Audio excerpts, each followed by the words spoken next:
चौदा कपिलेश्वर शिव मंदिर 1200 शताब्दी मध्य उक्त मंदिर को पुरी गजपति महाराज द्वितीय अनंत भीमदेव प्रतिष्ठा स्थापन कर प्राय वर्षक तो 12 मास 13 यात्रा हो कार्तिक शुक्ल दशमी गोटे बड़ पर्व हुए, शिवरात्रि पर्व हुए, वैशाख मास माघ मास कार्तिक मास प्राय समस्त सोमवार दिन मान को बहुत लोकंर आगमन हुए।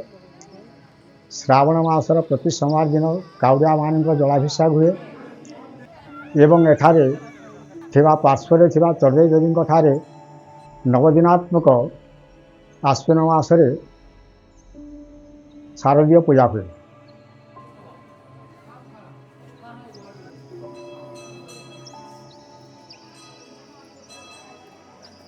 फाल्गुन पूर्णिमा दिन मध्य भी यात्रा हुए, दोलोत्सव हुए, चढ़ई देवी पीठ है पूजा पाठ हुए।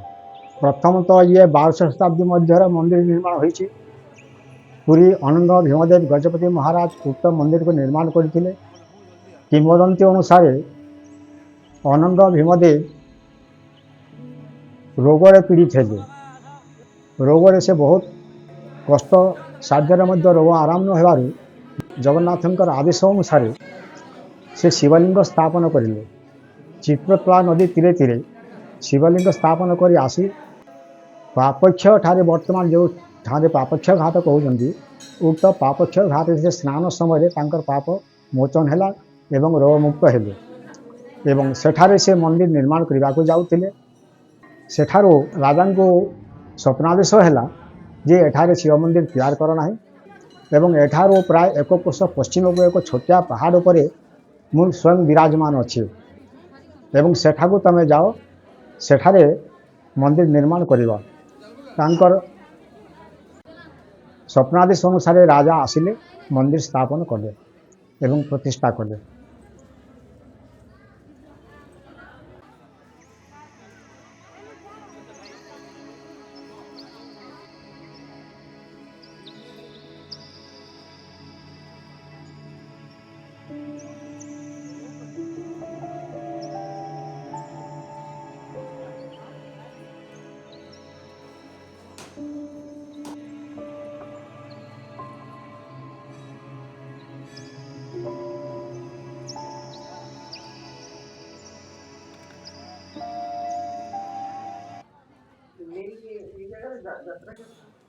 कार्तिक शुक्ल दशमी स्थान प्रधान पर्व।